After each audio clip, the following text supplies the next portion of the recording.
ఇగోండి తలకాయ, ఫిష్ తలకాయ నాకు చాలా ఇష్టము. ఈరోజు చపాతీ చేసుకోలేదండి, ఫిష్ తలకాయ తినేస్తాను.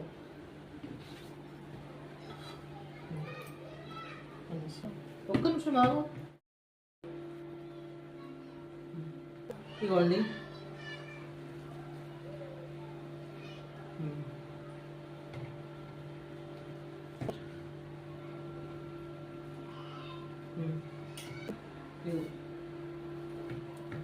ముక్కల అన్నంలో పెట్టుకొని తింటున్నా.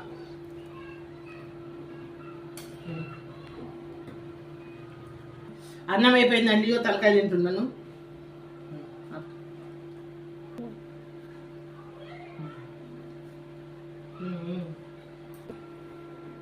దయచేసి మీలో మన చేప తలకాయ ఎంతమందికి ఇష్టమో కామెంట్ చేయండి. దయచేసి లైక్ చేయండి, సబ్స్క్రైబ్ చేయండి.